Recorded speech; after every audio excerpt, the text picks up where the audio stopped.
gladiators. We who are about to play salute you. Look, my helmet is on backwards. My little boy plays with the helmet and he turned the little mane on backwards. There you go. That's very exciting. What a start to this episode of the Games Gladiator. How are you doing? This is episode 2 of season 3, and tonight we're playing Bad North, which is a real-time tactical strategy game where you have to defend little islands from Vikings. This game came out in 2018, and it's from Plausible Games, which is a tiny little studio run by 2 people, I believe, Oscar Skalberg and Richard Meredith. And this game was on my radar for a long time. I really love the design behind the game, and I'm looking forward to checking it out properly tonight. So without further ado, let's put on our Viking shield and head into the frozen north for some Viking action in Bad North. Bad North, here we go. Start. New game. Normal difficulty, sure. Tutorial, no. I think this is a fairly straightforward tactical game.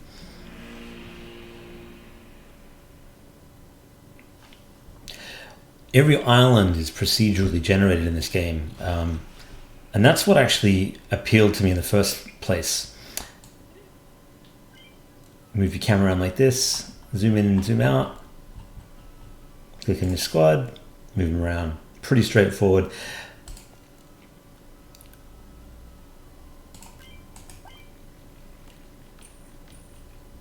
Defend the house. So basically, yeah, you have these little guys, you move them around,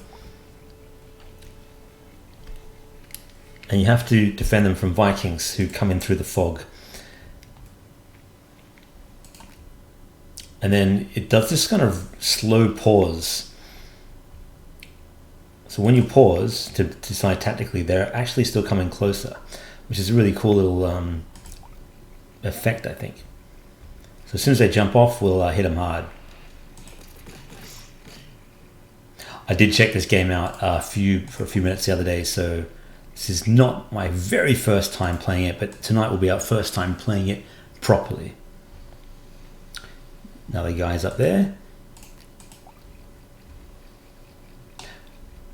Rotate the camera around. What's cool about this is that every island, as I said, is procedurally generated, and the guy that came up with all the algorithms for this, Oscar Skalberg, is just really great sort of code-based designer, and he came up with all these really interesting sort of just algorithms for building mountains and hills and every combination in between. So now we've got 2 guys, one there, one there. We still have enough troops to take him out, but that guy survived. Eventually our troops will shrink. Victory, we get some coins. But if you go to his account on Twitter, you can see all the beautiful sort of procedural designs he's done. He's actually doing one about cities at the moment. All these beautiful buildings and little bridges and towers and so on. It's stunning. So we've got 2 leaders here, Galvin and Leslie. We'll choose to upgrade Galvin twice. 1 for Leslie. Done. And this is your map. Basically, you sort of unlock areas as you go. Sharp Rock next. So your leaders kind of get tired, and you can kind of like give them items. I didn't get much further than the first few levels, so okay. Deploy. It's really zen feel to it, you know, just the minimalistic colors and the fog and everything. I love the design style. Notice the little characters here.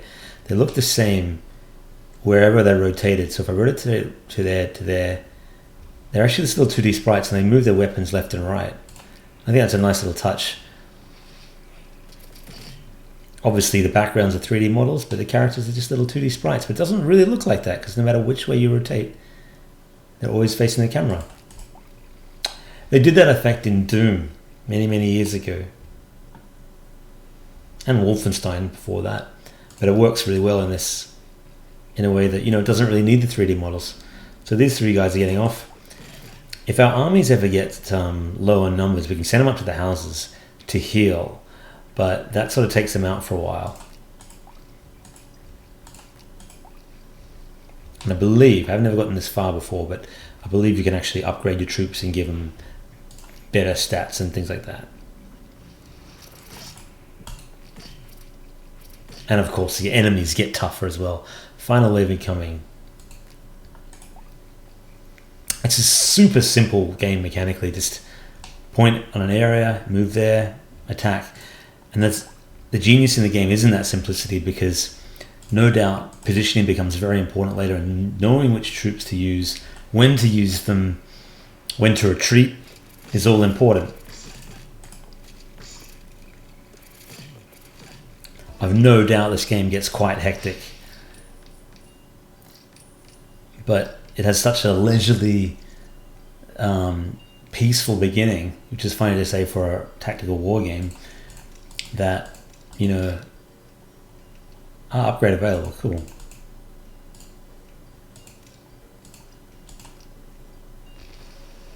That it belies the difficulty ahead.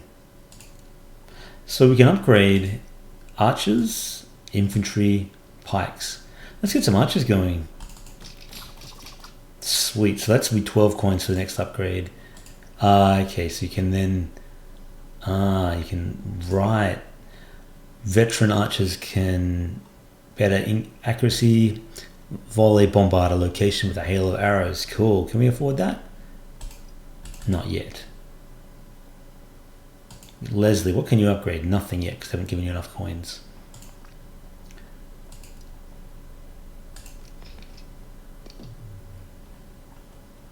Okay, so let's go to Herringholm.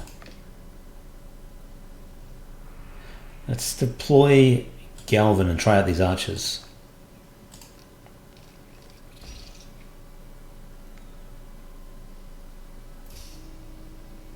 I'm not sure if you can deploy both commanders at once, but who knows? It's fun just spinning a map around. Well, it's disorienting, isn't it? Send these guys over. Ah, cool. So they throw their... I should probably send them back. They're probably quite weak up front.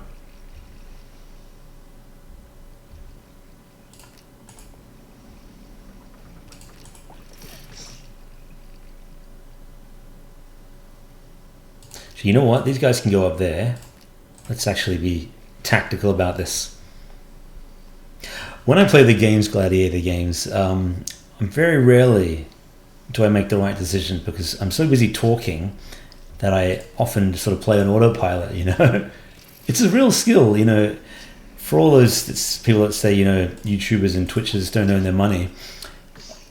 They don't, but there is certainly some skill to be able to, be entertaining and still play a game well. And so in some ways they do.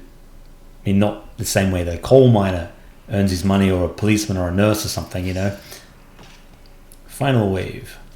Hey, no. Leave my archers alone. Leave them be.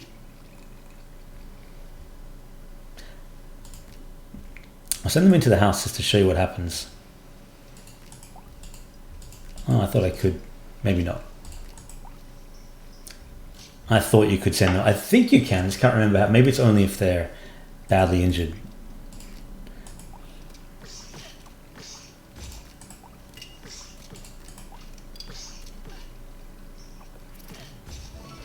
Ta-da! Well, we didn't fight that battle that well, but we still got some coins.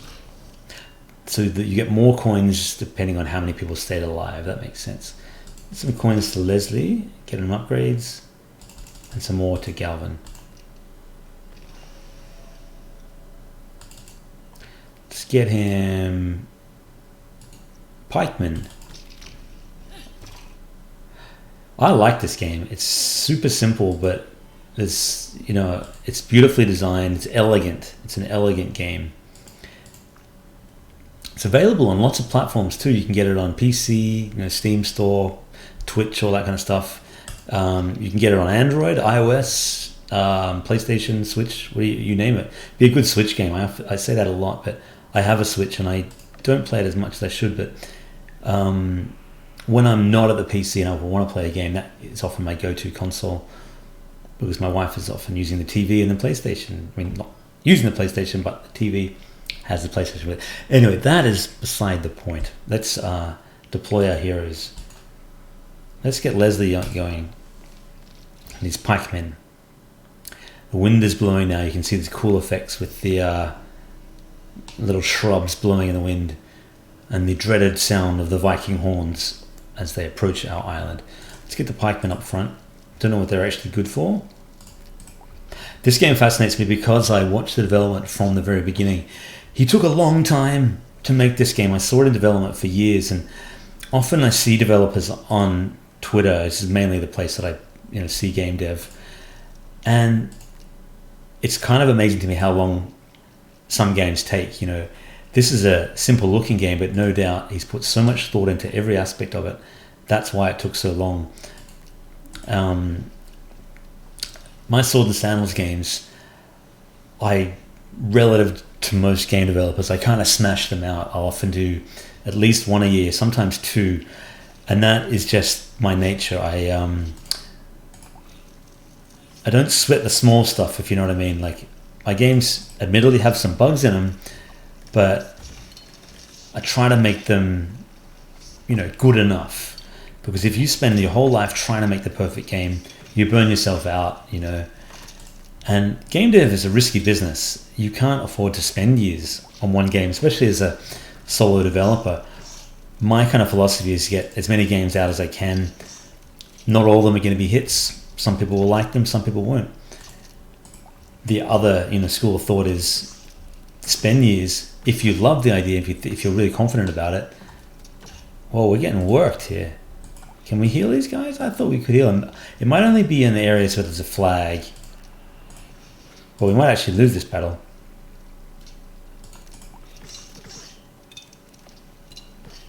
It's going to be close. Ooh. And that's not the final wave. How can we... Hey, there we go. There's one guy hiding.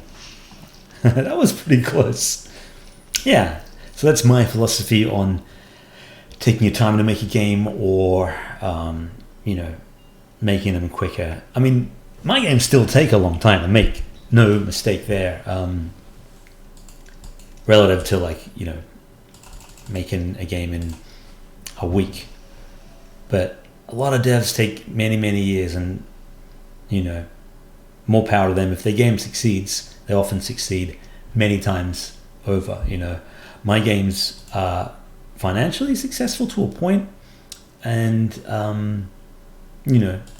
they almost have allowed me to work full-time on them. I'm very close to doing that, but if I'd had one huge hit game like this, you could basically set up your own studio, which would be awesome.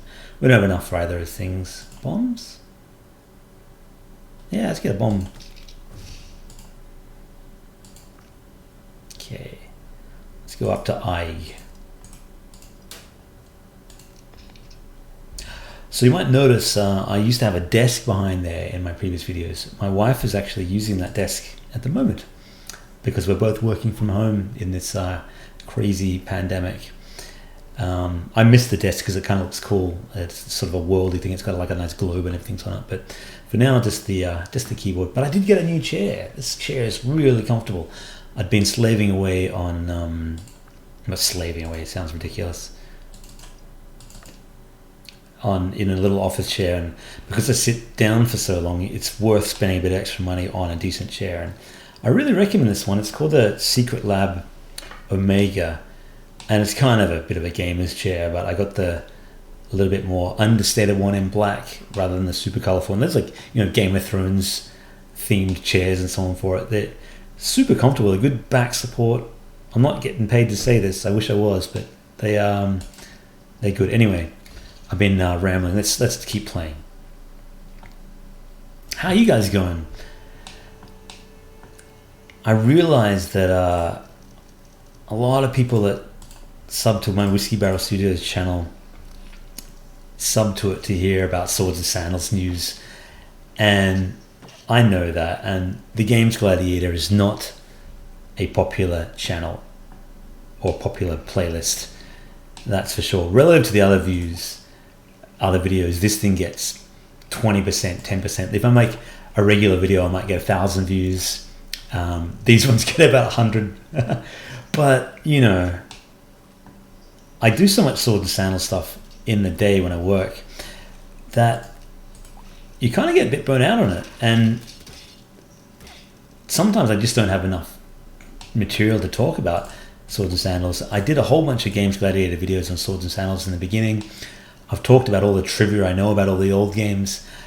I'm never truly out of material for it. There's always more I can talk about it, but I would like to do more swords and sandal stuff, and I will. But let me know what you want to hear about. If you're interested in more swords and sandals topics or more swords and sandals playthroughs, is that something interesting to you? I can replay the earlier swords and sandals games, perhaps. I did them in season 1, but that was a long time ago, back when before the Games Gladiator, it was called Ollie Plays, but before I bought the cool Gladiator helmet. The cool Gladiator helmet. Oh, these guys got shields, tough. Victory.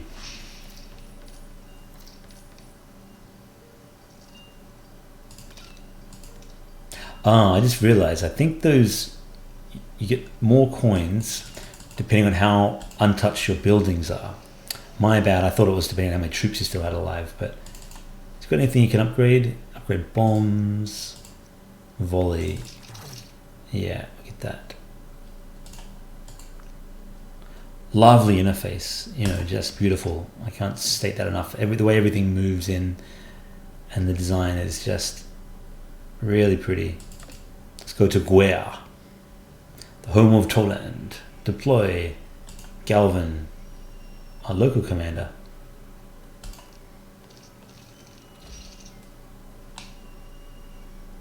I'm not sure what the various advantages and disadvantages are to using different commanders, because they all seem to share in their rewards.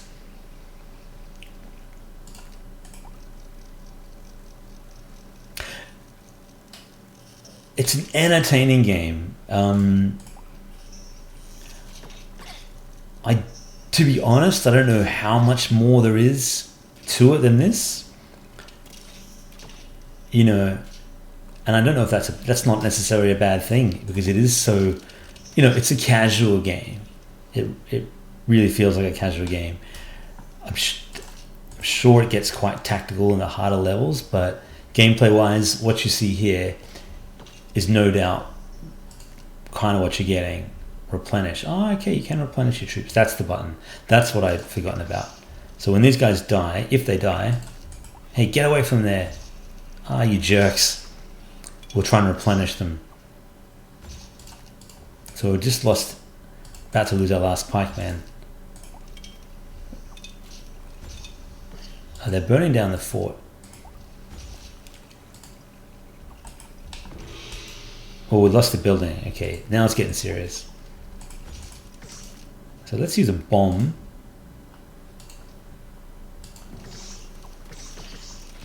Ah, that was a waste. Because it is so minimalist, sometimes you think, where do I press the buttons? Squad full. Oh, okay, that's how you do it. I should have replenished the other squad. I think we're getting it worked here. Defend, men, defend, replenish.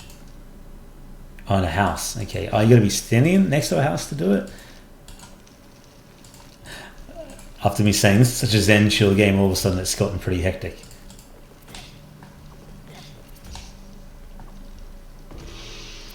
Oh, down to our last buildings. And you get into a house. Ah, that's you. Click on the house. Alright. Oh no. This could be the end for our little get out of there. Get out. How are they replenishing? Are they just sort of training men in that house? This is the last stand. Defeat.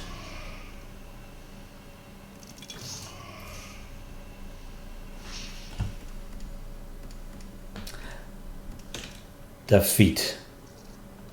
Dead. So what happens next? Game over. That's what happens next. All your commanders died. So